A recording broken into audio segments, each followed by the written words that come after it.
When it comes to having utility attack moves, area denial and area control are very valuable options to have. These give you a lot of control over the fight and can have some rather dastardly pairings, whether that's based on the character or the synergy at hand. But one given with the game is that these moves are given rather sparingly, which aids to their value in utility and offense. Moves like Wind, Lava Floor, Ice Floor, and Tornado are area denial. Area denial isn't necessarily trying to control a given space, you're just trying to force a response out of your opponent to gain a favourable punish or to flush them out of an area, hence area denial. Control on the other hand is supposed to help you take space but requires a little more than just pressing a button. Moves like Indoor Fish, Ice Trap, Both Rooms, and Bomb are area control. These are moves that can be battled in, but run their risks. But as opposed to area denial flushing you out, these don't necessarily have that as their main quality, with maybe an asterisk on Indoor Fish as you can argue one or the other. Now normally, you want to have area denial moves if you're much more focused on aggression as opposed to defense and support, whereas you'd want area control for the latter reasons mentioned, as it enables you to take on a supportive role when facing the enemy team. And unfortunately, he got placed on the second end of it.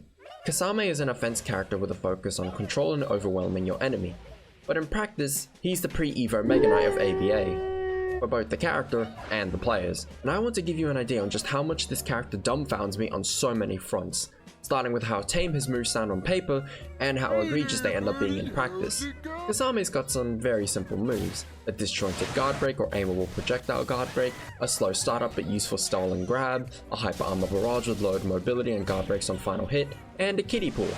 He also has a passive that grants him awakening steal should he not M1 for an entire 20 seconds. I think. So yeah, it doesn't sound that bad. Maybe except the barrage, which believe it or not is actually a rare anomaly when it comes to barrages, as it's one of the few, if not the only forward barrage in the game with full on hyper armor. No knockback taken whatsoever. It's quite funny how these moves sound and partially are quite tame when we look at it this way. That is until we add water, and everything becomes soggy and disgusting. While within Reservoir, you gain an additional move speed bonus, which if you've ever fought a Might Guy in 1s or 2s, you'll know how much of a big deal movement speed is in a base battle.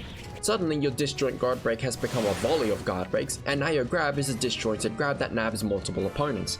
Thankfully it can't be comboed into, but that ultimately changes nothing when you look at this character's true nature. You get all of this, all that, at the press of a button in your base. Sun Jingwoo has to work his absolute ass off to even reach that point, and his isn't even that remarkable. Also, remember how I spoke about how area control aids the user in, well, controlling space? This is Destroyer Tournament, this is an Indoor Fish, and this is Kisame's kiddie pool. Yeah, have fun camping in the corners. Oh wait, that literally doesn't matter to him. Kisame's ability to control an area is so disgustingly good that it doesn't matter how good you are at the game when fighting a Kisame, because on his own, Kisame is a mere roadblock in your ranked climb, but with a teammate, suddenly he makes you wish you were playing 1s instead. Kisame has basically everything you'd want as a teammate: crowd control, awakening steal, free combos and support, and to top it off, you don't even need the slightest bit of intelligence to play this character. All you have to do is meet 2 criteria.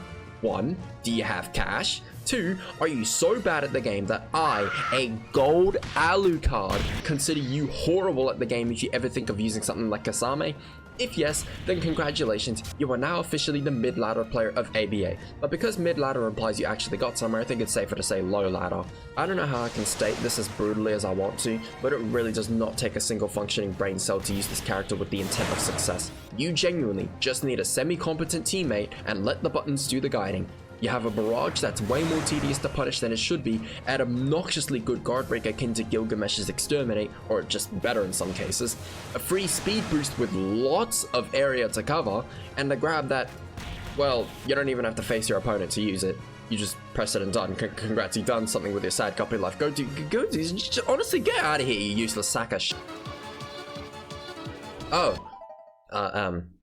moving on. Now hold your tempura. On what planet am I going to consider Kisame an infinitely worse matchup to go against in 2s or 3s than the likes of, say, Kokushibo? I mean, Kokushibo just does a lot of what Kisame can do, but better and faster. This is how far Kisame's barrage actually goes, and this is how far Kokushibo's can go. They both have very similar guard breaks, and while Kokushibo lacks a grab, he definitely makes up for it in his rather great and unpredictable neutral, along with being flexible as a rushdown or support. And if you brought those arguments up, I'd be inclined to agree. There's not really much I can say that Kisame does. No. No, please go back, please. Please go back, please. Please. I want you to imagine the most mundane thing you've done in your life. Waking up with absolutely nothing to do, waiting for something to happen, making a milkshake without any milk. Like take a really boring as hell experience. Now add every singular ounce of hatred that inhabits your body. This awakening is all the argument you need to claim that God is dead. We didn't kill him, he did. And if you're wondering how,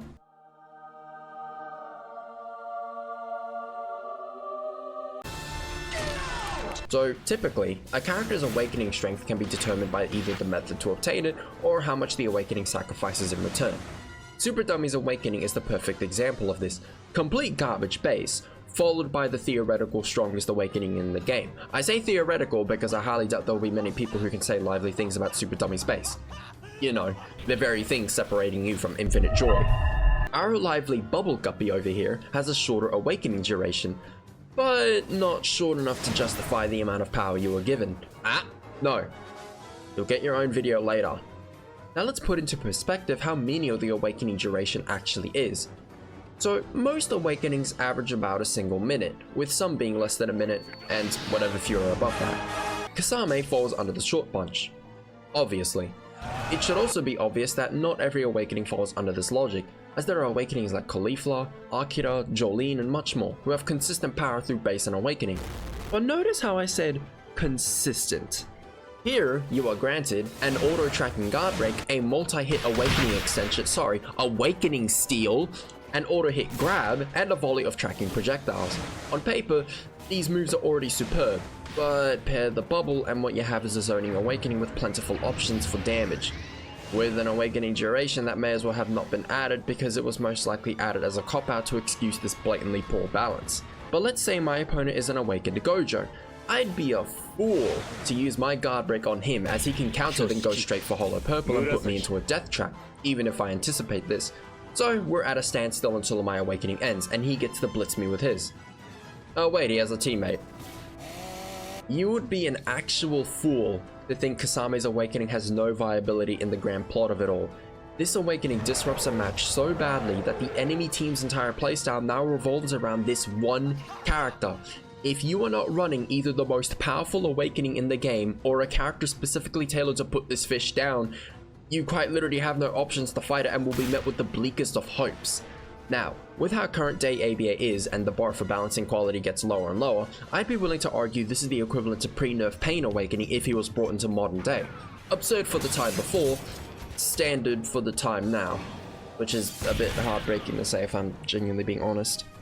But even with all the characters that the community unanimously trashes on and hates, I find it difficult to see how there's any character more hateable than Kisame. He may not be a meta dominator, he may not be the top dog in public service, but like time skip Zoro, while he may not be the monster of everything, his presence alone sickens you as you can already gauge how little your opponent actually tries at the game, which is insulting to people who either just want a good fight or want to put their skills to the test. When you're met with a lazy couch potato who can get away with mashing buttons and is rewarded with one of the most polarizing awakenings to fight in the game, you can't help but feel this is just an insult to your time spent in the game. And if you're wondering where I'm going with this, I'm not trying to go anywhere with it. I'm simply telling you why I have such a disdain for Kisame. This character doesn't try to be interesting nor skillful. And I know, that's rich coming from a gold alley card, but I'm at least able to make the argument that I don't get spoon-fed a game-disrupting awakening, let alone multiple coverage moves. I think it becomes all the more apparent when you try to find a character that synergizes well with Kisame, which, if you had to ask me, I'd have no answer. How do you synergize with a character that doesn't really have any major flaws? One of the major points to a character synergy is making use of each other's strengths and covering weaknesses. But if we were to pair, let's say, Urza and Hisoka, you just have two all-rounder characters who are slow and weighty. They play similarly, but it wouldn't have as much value as a synergy such as Hisoka and Doppio. You're taking Hisoka's great all-rounder nature and pairing it with Doppio's survival utility. I won't get into the specifics because hopefully you should get an idea of what the strategy would be like. Kisame just reminds me of another character who has rather poor synergies, and unsurprisingly, they don't go very well together. At least base-wise. And I know this can be very subjective, but I'm basing character synergies off of their moves and neutral, and not just, do you have move that lets me do super easy combo? Yeah, great, you may kiss the bride and go make babies or something. I really don't know what else I can say. Whoa, hey, I really don't know what else I can say about this character. He's hateable, disappointing, and only exists to make people miserable. And it seems that this trend will continue until the day a character ends up being so powerful that players finally start protesting for a complete game rebalance. But hey, on the bright side, if you're playing threes and want to make use of the bubble, you can pull out the fishy trio to make use of their extremely useful water moving passive that literally only applies to this one character. In case you're into that stuff, I guess. Regardless, if you enjoyed, subscribe, comment your thoughts on fish and chips or something funny, and yeah.